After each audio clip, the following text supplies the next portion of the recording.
Oh, I don't know what they see on the other side, right? Sean. Hi, this is Jacqueline Mack here, your ROI sales coach, decision mastery mentor. We're live over on LinkedIn and YouTube and hopefully recording this for our podcast. We're testing this out. Sean was generous enough to give me his time to be a first guest on my podcast, Courageous and Free with Jacqueline Mack, on all the podcast distribution channels that are out there. I just use iTunes, but I know there's a bunch of them. So Sean is a man of many words. He's actually curated millions and millions of dollars for companies as a ghostwriter, copywriter. He's badass when it comes to marketing and sales as well, and is been branching over into the coaching world because he has so much wisdom and genius. We're probably very much, I would say, Sean, like OGs, because we're beyond the 40s in Yes. the online space.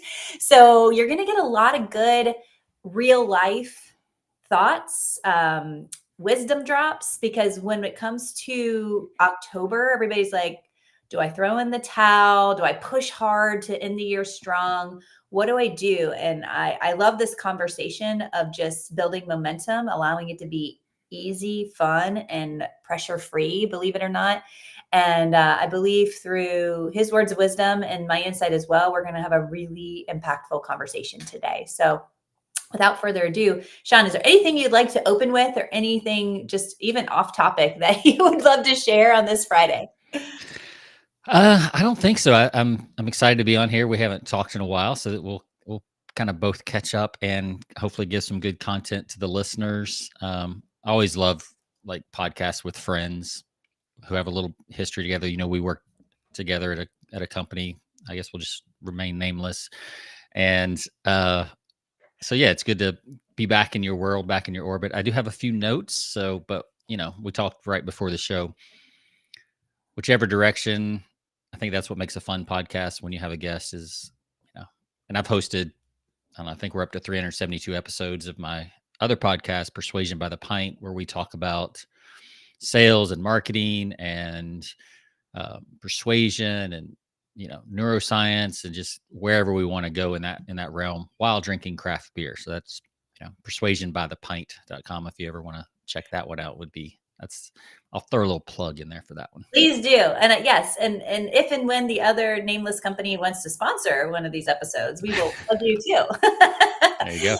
I love this. So yeah, let's just jump right in. I would love to hear your thoughts, because you've been behind the scenes of many companies. You've been in the front side of many companies, and as well as I, and to see just the pressure that happens that starts to either percolate around October, it seems like, where no matter even the company did really well so far in the year, or they're not on track to hit their goal for the year, the pressure is on, right? And so what is your insight on your thoughts about that pressure? And is it a good thing? Is it a bad thing? Like, I'd love to just hear where you stand on that. Yeah, I've had so I'm 53, so I'm past the 40s even. And as I've gotten older, and not everyone agrees with this. In fact, it's a kind of a hot button. I am very anti hustle culture, very much against, rise and grind and all these terms that have been popular the last 20, 30 years. You know, I am not a carry the boats David Goggins fan. I think he does. I mean, he's great for what he does and how he does it, but I'm almost polar opposite of that. And I'm into flow. I'm into ease and flow. My current motto right now is let it flow effortlessly, which is an acronym, the acronym for life, LIFE, let it flow effortlessly. And it's much more of a Eastern concept than it is a Western concept. So yeah, I think in my experience, pressure, especially if you run a team, rarely works. Like, you might be able to handle it yourself as a founder, as an owner, but when that starts trickling down to the team, it's very rarely effective, in my opinion. Yeah, I would agree on so many levels of this, especially when I've been into high ticket sales for as long as I have, and the pressure that's on the tip of the arrow, they call it all the time. It's like, we can't pay people unless you close 10 more this month. And it's like, what? That's my problem. That's my pressure I get to take on. And as a recovering people pleaser and a recovering high performer, I would take that personally because I'm like, I want to make this happen. I really do. But I think what happens is we get this death grip. And like you said, we don't let it flow effortlessly, which I love that it stands for life. Yes. Because at the end of the day, I say this a lot to my coaching clients. Are you living or existing? Right. And it's like living life effortlessly and letting it flow is living and really experiencing and savoring all of it, the challenges, the fun stuff with intention. Or are we just like, check the box, go, go, go, going down this tunnel, hitting the next thing? And then once we hit the next thing, what do we want? We're human. We want more of the next thing or another thing, or it's bigger. And I just had to tell a client who had a $25,000 week, and he just launched like a month ago this course on payment processing systems. And I was like, so how are you going to celebrate? Like, you have to celebrate. That's a big win. That's not just a small win. Yeah. 25K in a week. We dial this in, that's 100K months right away, dude. You're going to be a millionaire before you know it. And he's young, and he's like, no, I'm just breaking even, blah, blah, blah. And I'm like, celebrate. You Yes. will thank me later. And he emailed me. He's like, I bought a gun, a $6,000 gun. You're proud of me. And I was like, we'll have another conversation on Yeah. that. You're speaking my language. I know I don't look like a gun person, but Well, that reminds me of Ben Hardy's book, The Gap and the Gain, where he talks about that's a big problem with entrepreneurs. Is like you're always looking for what's the next gain, what's the next gap that I got to cross, right? When you should be looking at least as often look at the gap or the gain that you just had, right? So the gap is what you don't have, and the gain is what you've gained. And I remember when I got into copywriting back in 2009, went from being a handyman to a direct response copywriter. And one of the things I did, because I had no real background in this, I had some sales background. This was a brand new career. And one of the things I did was I created what I call a brag book. And it was a 3-ring binder. Because, we didn't have a lot of digital notebooks in 2008 yet. So plus I like the tactileness of a 3-ring binder, and you can set it on your desk and it reminds you. But what I would do is I'd put every compliment I got about my copywriting, I would print it out if it was an email, 3-hole punch it, stick it in that binder. I had some just ruled paper in there that I would write down. If something happened or I got a compliment that day, I would write it down and date it. Sales numbers that came in from my copy, like all these things, I would just print it out, put it in this binder. Checks that I got, I would make a copy of the checks when we used to get checks instead of direct deposits. It's like now I guess take a screenshot of the deposit when it goes in your, whatever account. But I did that, and that really helped me remember what I had accomplished so far. Whenever I got frustrated, I could just flip through that book and be like, oh yeah, I am pretty good at this, instead of like looking at where I'm not yet. Yes. Oh my gosh, I love that. I used to do something similar. I would just save it all in an email folder because again, like we didn't have a lot of opportunity. Or I would take a picture on a phone, and back then it's super pixelated, right? Yeah. And then I would literally print the picture because again, I didn't know where this was storing. I didn't know back then if it would ever be there again, right? Yeah. I think it's important to just reflect upon, look, like I remember the day I dreamed about living in the house I'm in right now, with all the bedrooms, all the acres, all the pine trees. Like we literally have a lake across the street. We have access to, my kids run around barefooted. I have my dream car. Like it's like, but I still want more. But am I going to put the pressure on myself to attain that more when I know what happens when I do? Because I get addicted to the hustle and the grind. Like you don't like it, don't appreciate it. Where I actually enjoy the dopamine hits because I did it for so long and I burnt out twice. Like if once wasn't enough to learn from it, right? I guess I'm a true traditional Taurus. I'm super stubborn, but I will be damned if that happens again, right? Which is why it's like, no, this is where we have to just, I think one remedy to all of this is not only having the brag book, not only looking at what we've gained as we get ready to cross the next gap, because there will always be a gap because you're always going to be growing and evolving, or we're dying, right? But look at the expectations like that someone else is putting on us that we're allowing, right? Or the unspoken is the ones that are most deadly, Oh, right? for sure. Yep.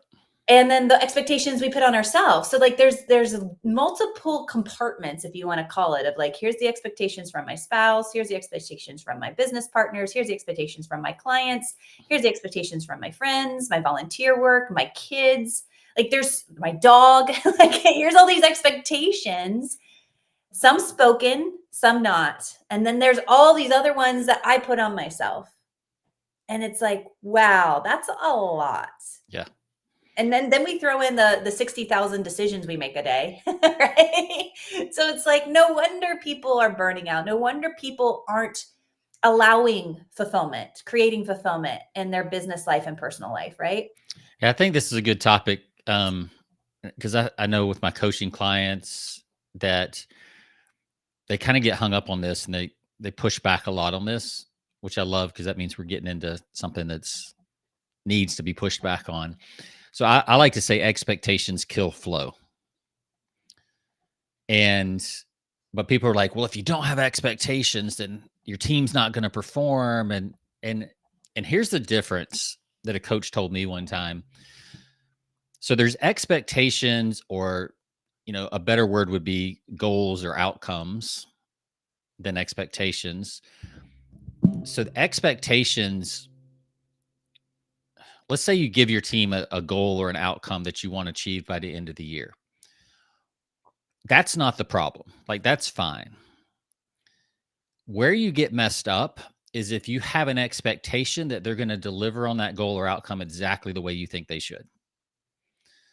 So the expectation is not what you expect from the other person necessarily. It's more about how you expect them to deliver it, where you can start to get caught up and get frustrated and all these things. You have these, and like you said, most of the time they're unspoken expectations. So you haven't become clear with your team, or you haven't had enough conversations with your team to understand how they best work, or you haven't given them the opportunity to create their own outcomes, which is much more effective than just mandating outcomes.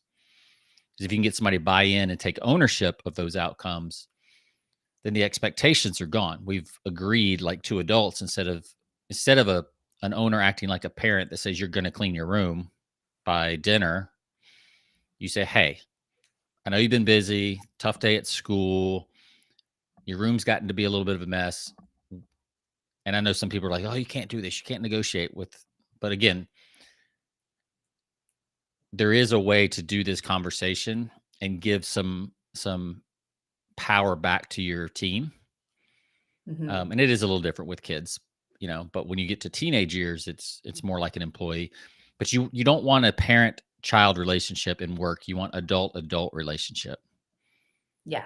So I love that. it's two adults coming together to agree on outcomes and to actually try to remove all expectations from that equation. So it's just, yeah, we both agree that this is possible, that this is doable, maybe a little bit of a stretch, but yeah, we can get it done.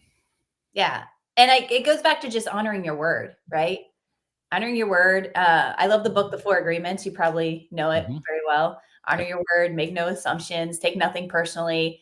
And I changed the last one because it says, do your best. And I used to say, be your best. And then I was like, that best is pressure.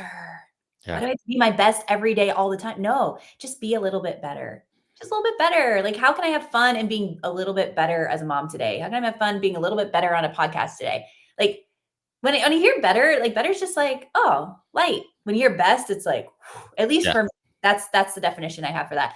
And I I like to, agree. I like that. I like that a lot. yeah, participatory. Like we're talking about children. I tell my kid, like, I have one child who's just like me, organized. She actually tells us, hey guys, I organized the drawer today. Why is it not still organized in the kitchen? Mom did it this way. I did it this way. It's better, but you guys aren't following suit. And I love it. She's my youngest. And then my oldest is like my husband, a little more relaxed. And I'm like, hey, I get it. Your room, as long as things are off the floor, now things are on the dresser. Now the dresser's crazy. I'm like, cool. Hey, you're going to have a sleepover tonight. Can you tell me when you think you'll have that taken care of? Or if you need my help? Like, I'm always here to help, but I kind of give that freedom to like, I would like it done by this time. When are you going to have it done in time? Right. And it What kind of gives them some independence to be responsible in their own way and not be such a, because I am a drill sergeant and I'm getting better at that, right? Recovering control freak. Bless my poor family. Yeah. Um, Well, I think it's important too, though. This brings up a good point to know your team and yourself if you're a solopreneur. So your daughters are different, right? So the question that you could ask yourself is, obviously, because of the way she's wired, and that's not going to change, is that like having her spend the energy on that? Is that the absolute best energy I could ask from her? Or how do I harness her energy that flows more naturally? Like, what does she do really well? And how could I either kind of use that as a game to get what I want done, as mhm, opposed to it feeling more like the way I would do it, right? And I think that's what true leadership is, being able to, and really good parenting, um, is to be able to know the strengths and weaknesses of your team by individual, and being able to kind of not cater, but to harness the strengths and kind of step away from things that drain them of energy. absolutely. Like if you've got a rock star salesperson and they're just terrible at admin and it drains them emotionally and just physically drains them, emotionally drains them, hire a VA for them for $3 an hour from the Philippines and like let that person do that stuff. Like, why would you force your best producer, Mhm, to after every call, they got to step into a box of admin, which they absolutely hate, and mhm, just kill their energy. mhm. I can That's so gonna relate that's to gonna that. yeah. So can I. So it's like that's a very expensive decision Mhm, that you're making. You say, oh well, that's the SOP. That's the way we do it here. Well, that fine, but you're killing the energy of your best performer. yeah. Like, Well, SOPs are necessary, but SOPs are all created different. Like you can have an operation SOP structure, and you plug it into different businesses, it should be radically different, but yet radically the same, right? yeah, Because if you're harnessing the strengths of the department and then you're even dialing into the individual, why wouldn't you do it different, right? Why right, wouldn't you allow the flow? Why wouldn't you? It's one business decision that now will affect the bottom line in a positive way. But what they're looking at, because our brains are wired to fear and lack and all the nonsense that culture and society has put upon us that we get to help people break through, right? Which leads me to like, well, how we do anything is how we do everything, right?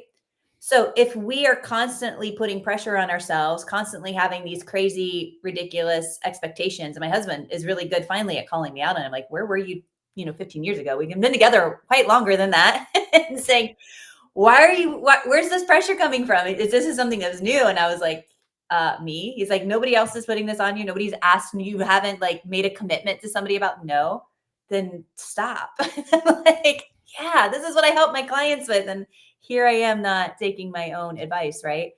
And I love how the whole concept of how you do anything, how you do everything, and it leads up to like my New Year's for my business starts in October because I know the momentum to have a successful 2025 or 2026 starts with the momentum and the energy and the intentions around what happens October, November, December. Because I typically take December off, and that's just how I've created my fulfillment and time freedom and money freedom in my own business. Um, how do you plan that for your own business and in your life? yeah. I don't do a lot of planning. I'm very intuitive. I let it flow. Um, so, but I will say this about like, I still make, there's still outcomes I want to have every year, right? So next year's big on writing books, becoming an author. That's a big outcome for next year for me. Um, but I like this conversation. This is not so much about finishing up the year, but actually going into the new year strong. Mhm, And I like to talk about this as kind of rolling into new outcomes. mhm, So the typical way people do stuff, we'll just use fitness because that's on everybody's mind come January 1st, right? The typical thing is on January 1st or 2nd, because January 1st, you've got to either, alcohol or food hangover from, New Year's Eve or whatever. Or you just stayed up late. So, you know, January 1st goes out the door. So you start on the 2nd, unless it's not a Monday, then you wait till Monday. It trickles down. But, a lot of people will be like, I want to run a marathon. So I'm going to start running, 5 miles, every morning, first thing in the morning. It's like, that's not going to happen, especially if you've not been running. It's like, first of all, it's terrible for your body because your body's not used to it. And then, so what you really want to do is you want to start now and start walking, 30 minutes in the morning. Mm-hmm. And then just start, and then you get up to maybe you're walking 45 minutes or an hour. So now your shins and your calves and things like that are now got some strength back. And then maybe in, November, December, you start jogging, 15 minutes, 20 minutes. So by the time you roll into January, your body is used to being outside. It's used to, pounding the pavement. And so when you get to January, you can actually start running, and you're not going to have that huge hit a week later when all of a sudden your body is sore because all this new stuff. And then you got to take a week off, and it's like, then you get out of it and boom, resolutions are gone. So I like to how could it, whatever I want to do in January, how could I take 25% of that and start doing it now in October, November, and then kind of roll into so that I'm up to speed in January. Does that make sense? Totally makes sense. I'm a retired marathon runner, half marathon runner. So this is exactly what happens. People just jump in. And luckily I did all this when I was in my 20s and 30s.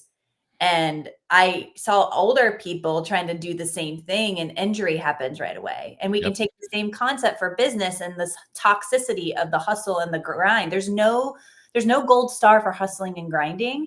And what's going to cause is injury in your business, right? If it's not sustainable to sprint a marathon, it's not sustainable to sprint and hustle and grind through business.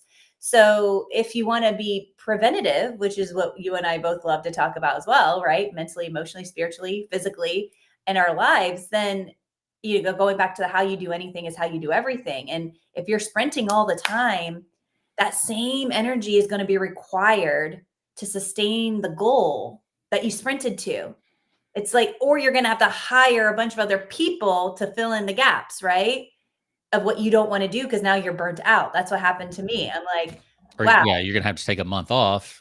There's a reason the tortoise and the hare is 2,500-year-old parable, and it's still here. Yes. It's because there's some very true truths in the tortoise and the hare parable. Yeah. So you just can't. I mean, it's interesting if you've ever watched the Olympics, right, in track and field, or just watch track and field. The sprinters, the 100-meter sprinter will be more out of breath and more exhausted, like when they try to do a post-race interview, than the 10K runners. Yeah. It's like the 10K runners come off. Yeah, they're tired, but they can have a conversation because they've kept their heart rate and their breath rate at this 80% zone. Whereas a sprinter, you've just taxed every single muscle in your body for 10 seconds and you're in this oxygen depletion, and it takes as long for them to recover as it does a 10K runner to recover. Well, and how many of them do you see crawling at the end? They cross the finish line, they drop to their knees, or they're leaning over onto someone or something, versus the longer distance runners, for sure. Yeah.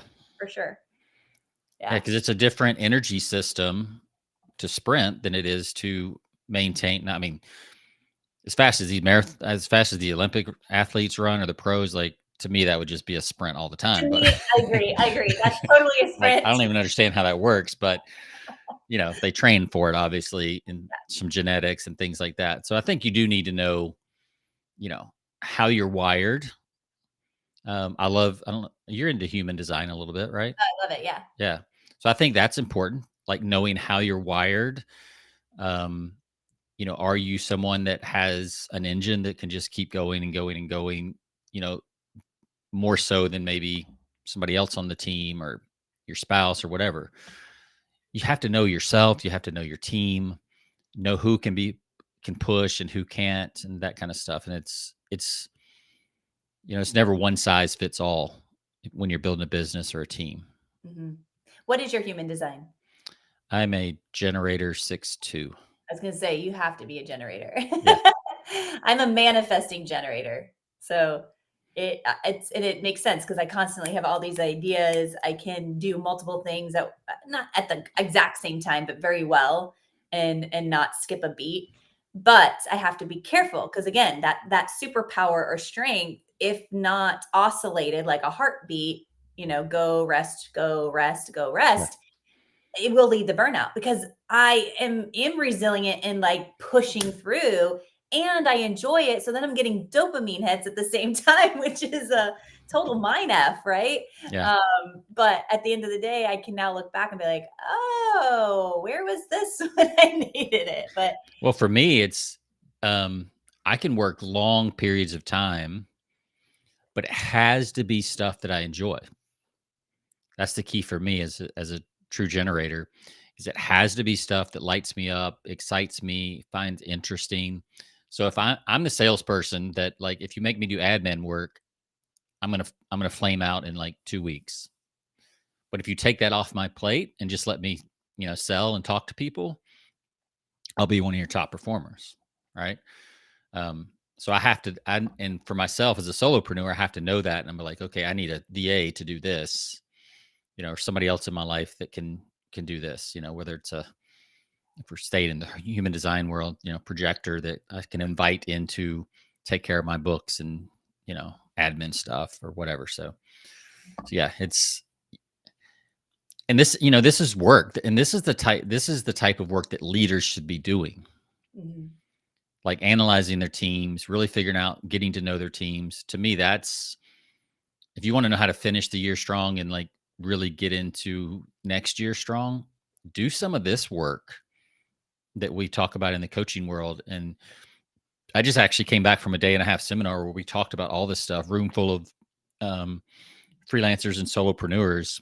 And we were talking about all this mindset stuff. And a lot of them are transitioning from corporate careers into freelance and solopreneur careers.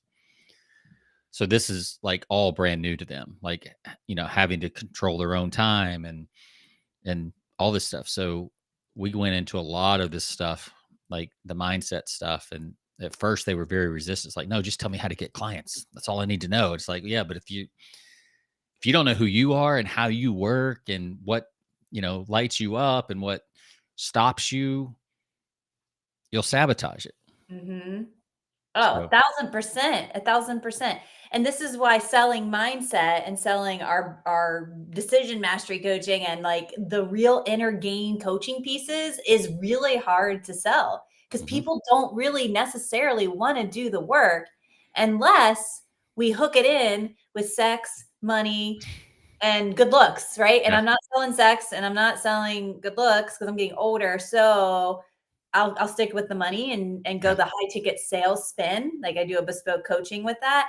And every single person that comes in eventually, if not immediately, goes through my Rise Up program, which stands for Radical Intentional Self Expansion to unleash your unlimited potential. Because if you start to master the inner game, it's the strategy behind what allows all strategies to work with flow, with ease, almost yep, effortless, right? yep, And you know this because you teach and coach on the same things, but just a little different, and it's awesome.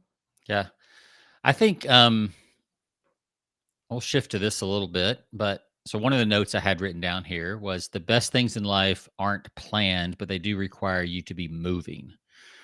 So Mhm. I was at dinner a couple years ago and with a team that I was working with here in Austin. And I was sitting there with the owner and there's about 4 or 5 of us. And I was like, isn't it interesting? Like, I'm very philosophical and, all this stuff. So I was looking around the table. I was like, how did everybody get here? Like, to this table tonight, how did you get here? Like, what happened over the course of the last 5, 10, 15 years that all 5, 6 of us are sitting here. Like, did anybody plan to be here at this table tonight? It's like, no. Like, so much of it is serendipitous.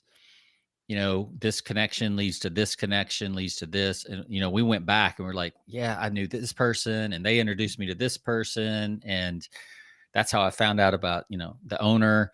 And, so I asked the owners, like, could you have ever planned this team, on a spreadsheet or a goals chart, a SMART goal? Like, no, right? Like, it's just like, and I'm not saying you don't need those, you do, but like, I think we need to allow more of this serendipitous flow to happen. And if you look at your life, if you really look at your life, I would be willing to bet that most of the best things in your life, your spouse, your kids, like just so many of your best experiences all happened without planning. Mm-hmm. I know people are like freaking out, especially people on LinkedIn. They're like, what? I've got a plan. I know. Like, Well, I love it's, it. it's, I don't know how woo you want to get, but We go there all the way, all the time. Go for it. okay. So, there's there's the masculine energy and then there's the feminine energy, right? So the masculine is the framework, right? Or what I would call the outcome that you want to get. So I might want a world-class team to help me build my business. Okay, that's the outcome. I kind of know what that looks like. But the feminine energy is being very open to how those people come into your business. It's not necessarily a very rigid 3-interview, put a bunch of ads on, Indeed or LinkedIn, Sales Navigator. Like, no, like start asking around from friends and family, like, hey, I've got this cool position. I'm looking for just a really neat person. Who in your world do you know that might be good for this, or that might know somebody that would be good for this? And let it flow a little more. And it's fun because it's so much more mysterious, and you get a little more surprise. And I know some people don't want surprises, but like it's just so much more fun way to live life. Yeah. And I know it Well, scares the crap out of people because they're like, it's like less control. But if you really sit down and if you can really grasp the idea that the best things in my life have come that way, then why wouldn't you just set up a structure that allows for that to flow through more often, more intentionally? So you can have your control by being more intentional about having less control. yes. So this is what I coined myself this year, an ROI coach. Okay. Return on intention, not just investment, because you are I investing like money, that. time, energy, but it's really what's the intention behind the money? What's the intention behind your energy or your focus? What's the intention? And fun, like hello, synchronicities, like it's all fun. And yes, every major amazing experience in my life has everything to do with what you just said. Like it just, and I love how you. This is a great table topic. Like, how did we all get here, right? How did you and I get here today, right? Yeah. And it's like be curious, be playful. That's the feminine creative energy is the flow, which goes a little bit back to like even what we are talking about, expectations and pressure and goals. And you can have structure. And this is where I teach with high ticket sales. Ditch the freaking script. And I have the $100 million structure that fits into any script. Or if you have a script, if it isn't following the structure, throw it out and start with the structure. Because the structure, if you look at the Grand Canyon, creates a beautiful flow, Mm-hmm. right? But it's a very dynamic, creative, organic flow, right? Which is Yeah. so cool. And it's where you and I are here to help people from our age, younger, older, break through these old paradigms. Our culture said it had to be this way and it had to be that way. And it's like, well, who said? Like, what if it could be a different way? What would that look like? What would that feel like?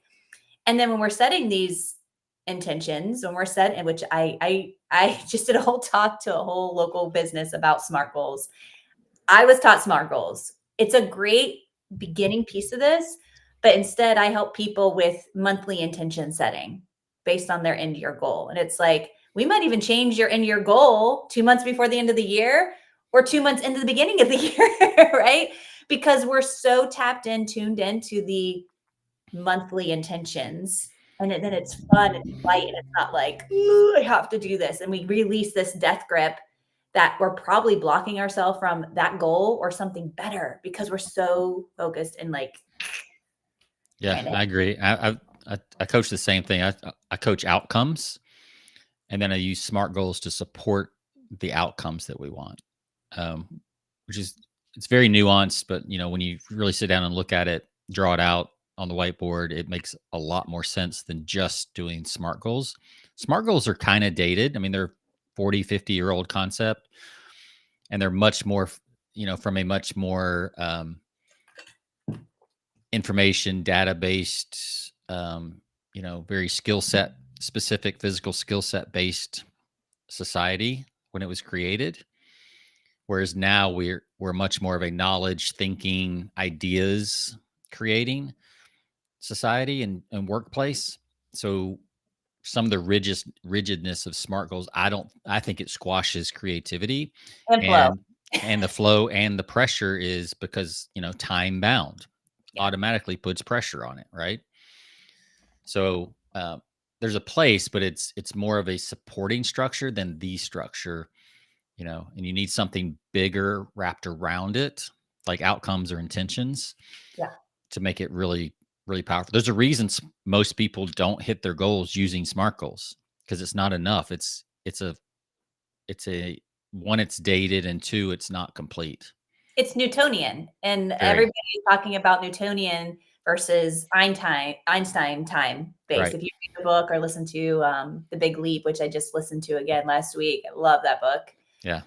You can really, collapse time and quantum leap, which is fun and flowy and probably freakishly scary because I've done it as a recovering control freak. I'm like, what just happened? It just Yeah. rocked the world, but in a good way. And it's like, but was it safe? And it's like our poor archaic brains, right, are just trying to keep us safe in the familiar because it's predictable.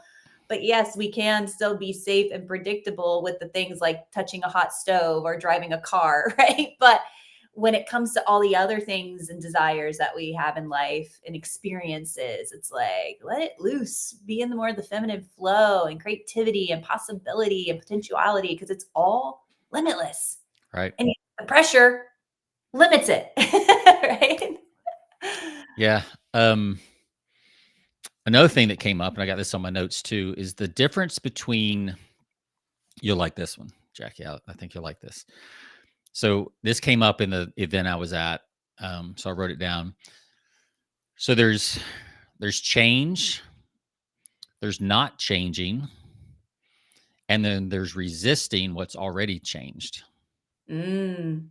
And there was a distinction. There was one participant at the event where she was resisting a change that had already happened, but she couldn't see that it already happened because she was so much resisting it. Right. And one of the points I made was like, change is hard. Not changing is also hard sometimes. But what's really hard is resisting what's already changed, Oof. Yeah. Because you can't, I mean, not changing, that's its own form of resisting, but resisting what's already changed. That's Oh, where a lot of people get stuck. it's a lot of effort and energy right there. Yeah. So, we've talked about, this whole shift, I love the idea of, shifting from Newtonian to more quantum, um, shifting from rigid to more creative and flowing. That's where the world is going, Mhm. if not already there. Especially the more entrepreneurial you are, the more it's headed that way faster. But, some of the great leaders, in business, and think Elon Musk, they adopt all that. They're much more in flow with what's going on. So I think you have to be careful, because nothing will drain your energy faster than resisting what's already changing. Yeah. And then you link that to what I tell my clients when they have to hear it repetitively. You're not, or what you're choosing, you're not changing. Right. So if you're choosing to resist and you're choosing to say, no, this has to be, I'm trying to like death grip control, like it's you're gonna create more work. You're gonna feel stuck, which isn't stuck. You're just gotta find another way to either adapt, accept. It's kind of like the whole from the Bible. I think it's change the changeable, accept the unchangeable, remove yourself from the unacceptable, right? It kind of creates a more flow where it's like, I get to decide what's in my value system.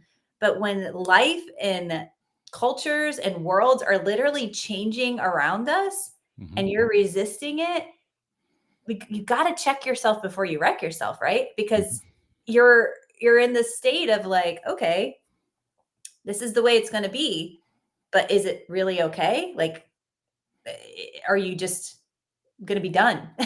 Right?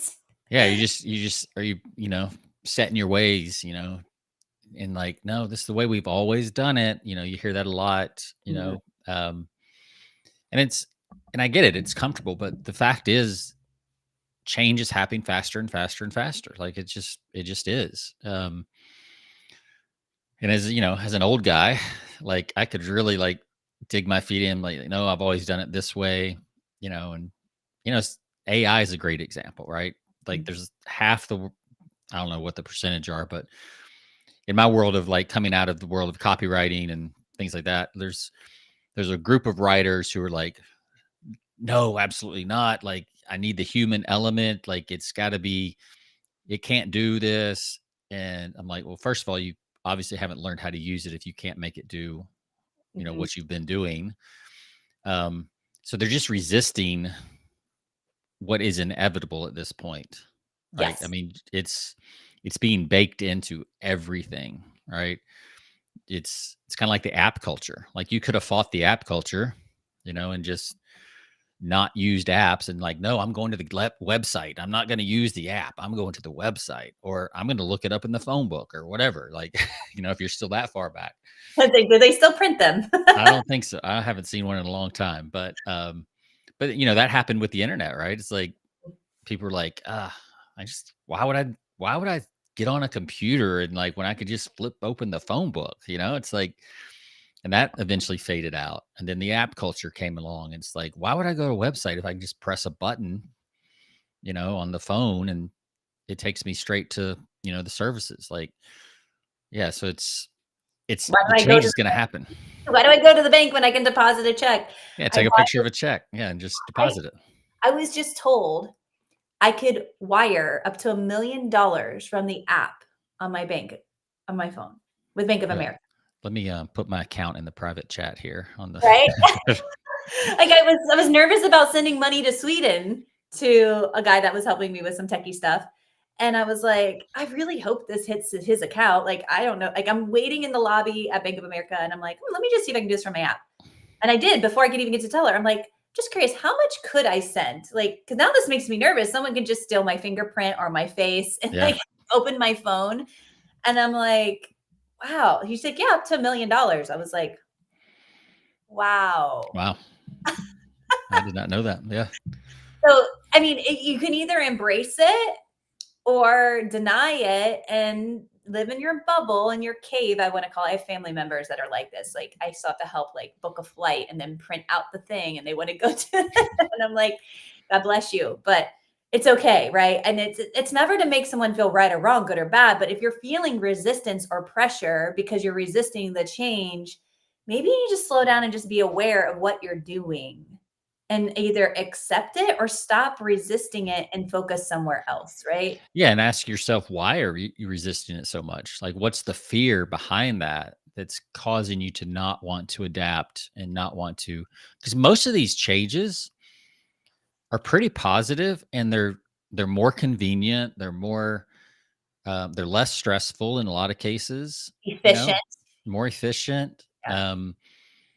So it's like, what's going on that has you resisting that so hard? Control. Yeah, control, um, fear of. I mean, it's a little bit of fear of unknown, newness, all that kind of stuff. But I mean, you look around, like people aren't dropping dead when they, do something, when they use whatever new technology. If I mean, anything, but like you said, they're less stressed and they're going to live longer. Right. And you're resisting the change, causing more stress, could cause a heart attack. Like all of the mental, emotional baggage, stressors, pressures manifest into the physical, right? So it's like it's all chemical reaction and chains going on. That's why I said when I burnt out twice, I was young, having brain fog, and I'm like, huh? And I'm like, I'm just tired. I can do this. I'll power through. I'll get more sleep next month, right? And Yep. it's like, no, it's a compound effect. Like it wasn't until I literally broke out in hives, like my whole body itched, and I was my youngest. I was still breastfeeding, and I was like, crap, I can't take certain things. And so I just rubbed peppermint oil all over and it cooled it down. I smelled like peppermint for days. And then I was like, okay, let me take some hormonal tests. My cousin's a naturopath. She sent me some stuff in the mail. And I was like, oh, she's like, you are in adrenal fatigue. You are not going to be getting pregnant anytime soon. So they're like, okay, it's been a year and a half, 2 years. It's time to have a third. And she's like, you're in fight or flight, man. You better just do. I'm like, no, life's great. I'm making money. I'm helping people make money. This is fun. And she's like, your uterus is saying no. It's not going to house and grow a human when you're running from lions and tigers and bears, right? So it's crazy how it's the comfort of the familiar and the control. I think that's what it boils down to because I can relate to that in some ways, but I like change. I love change. I love growth. I love breaking paradigms, creating new ways, being more efficient. Like I'm the first to hop on the train, and yet there's also a lot of shiny objects out there, right? And I know better to be too distracted, right? And jump, jump, jump. The certain things I'll sit back and or I'll call Sean and I'll be like, hey, what's that thing? Is that this one better? Is this, we reach out to our community of our experts and actually pick their brain to be like, I know you've been doing this for a while. Is this safe now? Is this good? Is there a better way? And you've been a great resource for that. So Yeah. thank you. Yeah. So something you said there is like, your naturopath was like, no, your body's saying this. And you were like, my mind is like, no, I'm doing great, blah, blah, blah. And I think I'm seeing a pendulum shift. 200 years ago, you had to rely a lot on your body for cues. We didn't have a lot of information available. There was a lot of gut and heart feeling, right? And then in the Industrial Revolution, then the knowledge revolution and all this stuff that's happened over the last 125 years, we've gotten into our heads and we've made all these decisions with our heads, right? And I think what's happened now is there's so much information that it's impossible to catalog. It's impossible to know all the things that we have to swing back to our gut and our intuition and our heart, because there's just there's so much information that I can find an answer on any side of any argument and they'll all be correct in one way or another.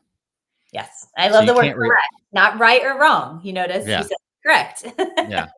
Um, like, and as a copywriter, I used to write these long form sales letters and I would always say, like, just pick a side and I can figure out how to find the proof and the argument and everything that will appeal to enough people Mhm, and it'll still be true, mhm. right? For that person. And so there's so much information now that it's getting harder and harder to make really important decisions on information. We're gonna have to swing back to more intuition, heart, gut. If you've never read, this is an old book now, but I think it's probably 20 years old. But I think it's Dr. Robert Cooper. The Other 90% is the name of the book, and it talks about your three brains. You have a head brain, a heart brain, and a gut brain.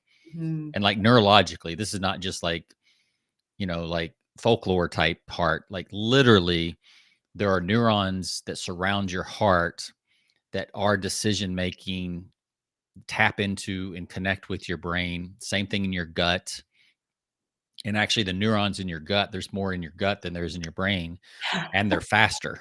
Yes. They can actually make decisions before data can even be processed if you know how to tap into it. Mhm. Um, so I think we need to get back, to, especially as entrepreneurs, we need to get back into tapping into those, those two other resources, the heart and the gut, a lot more. Mhm. You're speaking my love language with the decision mastery. Is helping that head heart coherence and the Mm-hmm. gut. And I kind of put the heart and the gut in the same Yeah, compartment. And they are different though. yes, they are very different, very, very different. And yet the cool part is all of it is connected, right? Yes, it's all connected. It's all connected. And like you It's said, not either or. It's not no, like shut down your brain and only go with your gut or your intuition, uh-huh. right? I mean, it's what you said, how do I get these in coherence and Yes. lined up? Then you're a superhero Yeah. with And you decision can't do making. it all the time. This is why it's not good or bad, right or wrong. There's no balance to it because nothing's ever in balance, right? It's just figuring out, and I teach people first, just practice the full body yes. Like let's just roll with that on the little things of making a decision on ice cream. Like don't Yeah. overthink it. Like do something simple first, and then as you start to understand and tap in and do some meditation and understand intuition and all of that, it's cool. I love that you brought up facts because one thing I was going to talk about today, that at first I was like, nah, and I was like, yeah, is this whole thing about debunking this concept that coaches particularly talk about. I've said it before. You know, the pressure of putting coal under pressure turns into this diamond. It doesn't. You can't put any amount of pressure on a piece of coal and it turn into diamond. Like I was like, what? It's just they both have carbon. They both have carbon. That's the only common factor. And yet they're the way the chemicals are made up and coal is completely different than the way things are made up in what will be a diamond and the pressure. And now, of course, obviously they manufacture diamonds and they're Yeah. legit diamonds in their chemical makeup, but they're manufactured. And it's not, again, good or bad, right or wrong, but obviously the raw, the real, whatever. There's a whole story to that. But I'm just like, check where you're getting your information. Like, how many times is somebody going to keep using that analogy? And it's like, you're lying to them. Yeah, I mean, it comes from, kind of the whole 1920s, 30s, 40s, 50s motivational speakers, and it kind of seemed to make sense because maybe you find diamond in coal mines or in certain veins and things like that, and you're like, oh, well, this must be because they were. It was kind of seemed logical, but yeah, now we know differently, and um, yeah, I mean, I think some cliches and some, kind of old things stick around because they're correct, and some stick around because they're just, they seem correct. And they're used a lot and Yeah. nobody's checking. And Like you nobody's said, challenged it. no one's challenged it. I remember during the big health online thing space where everybody's like, coffee's killing you. No, coffee can save your life. It's just like, which is it? Yeah. And it's never one or the other, right? It's always, yeah, Uh, especially if you dig into the research, it's one line in a research paper. Again, you could probably spin it either way, right? And it's, I'm all about, I believe in moderation pretty much in everything. mhm.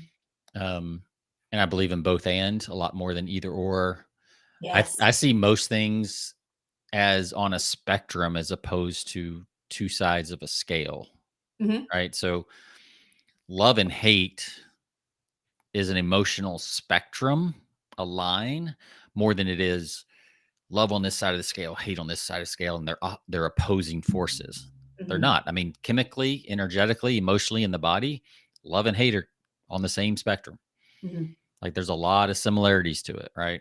Mhm. Um, same with like sadness and happiness. That's an emotional spectrum. Mhm. It's not this or that. Mhm. So I think we start looking things that way. It's more holistic, and it's less this us versus them, this versus that. It's like, okay, this is, you know, if I'm sad, I'm just a little less happy, or if Yeah. I'm happy, I'm just not really sad. Like it's more Yeah. of that scale. Yeah. So yeah, You hit the nail on the head because again, a lot of what I coach on is the yes and life by design. It's a yes and, not an either or, and not giving our power away to money, circumstances, situations, other people, and even understanding that when I teach sales coaching, it's like understanding what your stories are and beliefs are around that and how it's contagious to your prospect when you're talking. Like, what are your money stories? What are your and if you're like just in the past 3 months, literally this summer, and I didn't even drive my car for all of July. I put 4 new tires on my car, and I have a Tesla, and they're the foam tires, so they're rather expensive.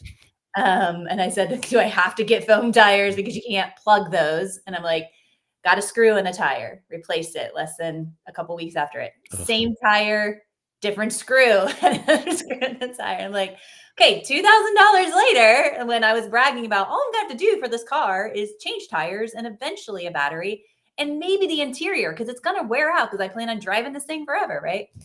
And it's funny because I could have like made it mean lack, lack, lack, money's being taken away, can't Yeah. replenish it, blah, blah, blah. And then that would affect my clients and my sales and all of that. But instead it's like, yay, gratitude. I get to be able to do this and it doesn't affect me putting food on the table. It doesn't affect if I get another client or not. It doesn't affect what I choose for it to affect or not affect and what pressures I put on myself around that. And actually all of the circumstances of having it handled were serendipitous and ease and flow because that's what I intentionally wanted and expected without a death grip and allowed that to be what it was or something better. Right.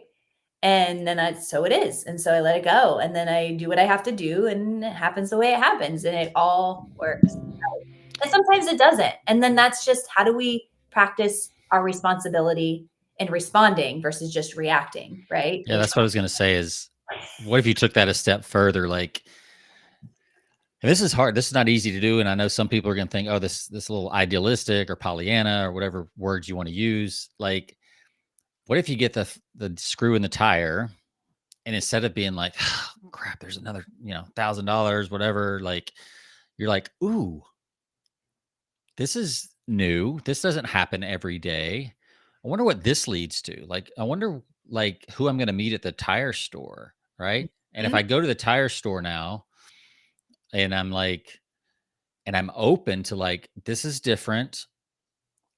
What could happen? What serendipity could I be on the lookout for? Like, whose energy is also at the tire store waiting for their car that maybe I could go over and speak to instead of like having going in the tire store, I'm pissed off. So I'm doom scrolling in my phone, just waiting for the tire to be replaced.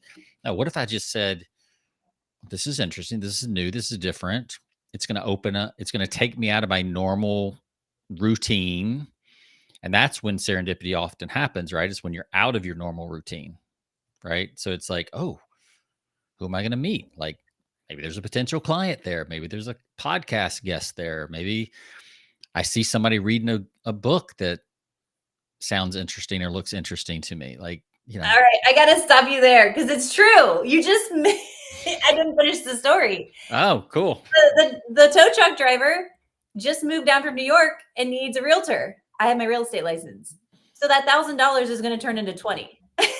That's a good ROI right there. And I get to write it off because I use my car to go to, actually I know where I got the screw. I have another client who's building a house in a construction area. So There you go. Yeah. screw there. Well, so that's exactly it, Sean. Like that was going to be my bring around to the story, but I wanted to see what you had to say because I'm like, is he going to set this up for me? And here's synchronicity happening right here. Yeah.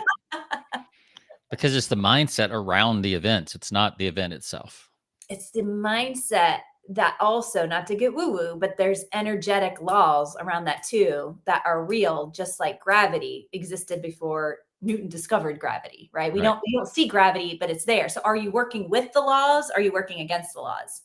Well, if you don't know the laws, you're probably working against them and don't even realize it. Yeah. And the awareness of the law, right? Like you said, gravity was there. But once we became aware of gravity, then we could start looking at like, oh, how could now that I know gravity exists, that explains why I can't get, a plane to fly, or why Da Vinci couldn't get the helicopter, because he probably didn't know enough about lift and the things that make helicopters and planes fly, right? Because he Yeah. didn't understand there was gravity at play that had to be offset with force and lift to get a plane off the ground.